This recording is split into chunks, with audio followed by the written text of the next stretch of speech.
Sejarah kota Manokwari diawali saat J.J. van Oosterschelde dilantik sebagai kontroler afdeling North New Guinea dari residen Ternate pada tanggal 8 November 1898. Wilayah kontrol pemerintahan pemerintah Belanda ini terbentang dari Sorong hingga Jayapura. Dan bukti keberadaan pemerintah kolonial tersebut sebenarnya bisa disaksikan di bekas kantor Gubernur Papua Barat dan gedung DPRD Papua Barat di Jalan Siliwangi. Sayangnya, kedua gedung bersejarah itu telah habis dibakar massa pada kerusuhan 2019 silam. Dalam berjalannya waktu, selain dikenal sebagai kota tua bersejarah, Manokwari juga menjadi sangat penting bagi umat Kristiani di tanah Papua. Karena di kota inilah, tepatnya di Pulau Mansinam, pada 5 Februari 1855, dua misionaris Otto dan Geisler mendarat dan menyiarkan agama Kristen untuk pertama kalinya.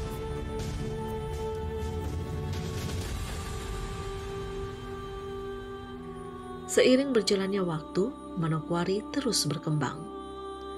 Pemukiman penduduk yang tadinya hanya berpusat di sekitar pelabuhan terus berkembang hingga ke daerah pinggiran. Hal ini menandakan kota ini bertumbuh sangat pesat.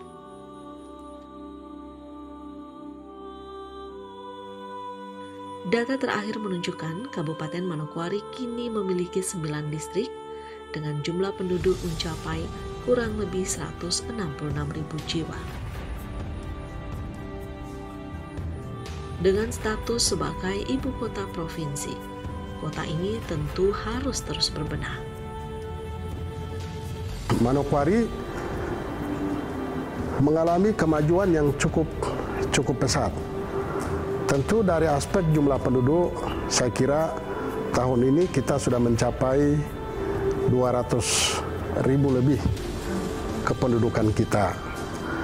Dari aspek pemerintahan, kita juga tahu Manokwari sejak Hindia Belanda sampai dengan hari ini, ya Manokwari sudah memekarkan beberapa distrik dan juga kampung, bahkan juga Manokwari sudah memekarkan beberapa kabupaten dari kabupaten ini, baik Kabupaten Teluk Bintuni, Teluk Kondama, maupun juga Kabupaten Pegaf dan juga Kabupaten Mansel, dan juga sebagian wilayah kita ada di Kabupaten Tambrau.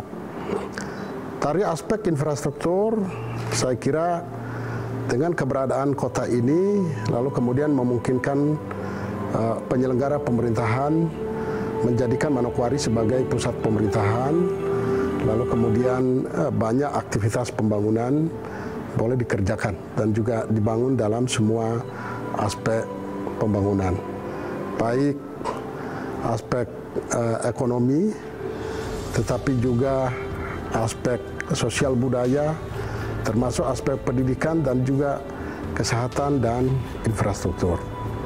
Saya kira dulu seluruh wilayah di sekitar Manokwari ini sangat terisolasi dan tidak terbuka. Tapi dengan keberadaan pemerintahan dan juga Manokwari sebagai suatu wilayah administrasi pemerintahan, kemudian ya pemerintah pusat dan juga pemerintah daerah fokus untuk membangun kabupaten ini. Dari waktu ke waktu banyak terobosan pembangunan yang sudah dikerjakan oleh pemerintah melalui kepemimpinan pemerintahan daerah sebelumnya. Dan hari ini saya dengan Bapak Dr. Andus Hedi Budoyo sebagai Bupati dan Wakil Bupati, kami melanjutkan kepemimpinan pemerintahan sebelumnya. Tentu tidak lain, pembangunan berkelanjutan harus tetap kita laksanakan di sini. Banyak hal-hal positif yang sudah dikerjakan oleh para pendahulu kita, para bupati kita yang memimpin kabupaten ini, dan kami tinggal melanjutkan.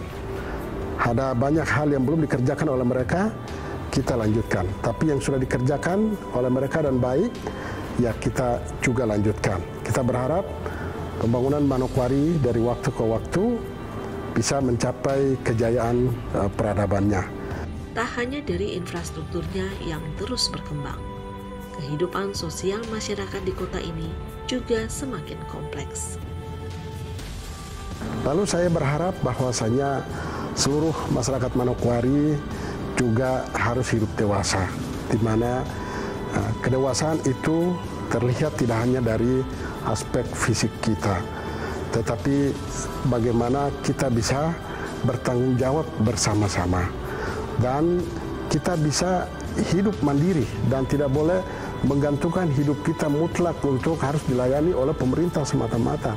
Tetapi ada banyak hal yang mestinya harus kita kerjakan di atas kaki kita sendiri. Dan mari kita lakukan itu supaya kita menjadi manusia yang luar biasa di kota ini. Lalu yang berikut tentu kita harus berbudaya. Ya, mari kita menjaga seluruh identitas budaya kita dari Sabang sampai Merauke. Kita melestarikan suku-suku kita, kita melestarikan juga bahasa-bahasa kita, dan juga banyak identitas kebudayaan kita yang perlu kita lestarikan di kota dan kabupaten tercinta ini. Dan juga tentu saya berharap kita menjadi warga negara yang punya integritas yang tinggi, di mana kita harus bersatu. Dan sekali ada di dalam negara Kesatuan Republik Indonesia, tetap untuk selama-lamanya, dan tidak boleh ada pikiran-pikiran lain yang membuat kita terpecah belah dan mau memisahkan diri dari negara ini, karena tidak secara kebetulan kita ada di negara ini. Tuhan tahu kita dari Sabang sampai di Merauke kita memiliki kultur yang sama, cara hidup, pola hidup semua sama. Karena itu memang Tuhan menghendaki kita yang sama ini harus bersatu seperti itu. Saya kira inilah yang bisa dapat saya sampaikan sebagai pesan moral saya kepada kita semua yang mendiami kota ini. Kita tetap jaga kota ini sebagai rumah kita bersama, dan mari kita lestarikan kota dan kabupaten ini untuk kelangsungan hidup kita dan juga kelangsungan hidup anak cucu kita. Tuhan memberkati. Kita tentu berharap kota ini bisa memberi rasa nyaman, damai, dan sejahtera bagi siapa saja yang tinggal di Manokwari. Menjaga dan merawat sudah barang tentu menjadi tugas kita bersama. Selamat ulang tahun kotaku tercinta Manokwari ke-124. Teruslah memberi terang damai bagi tanah Papua.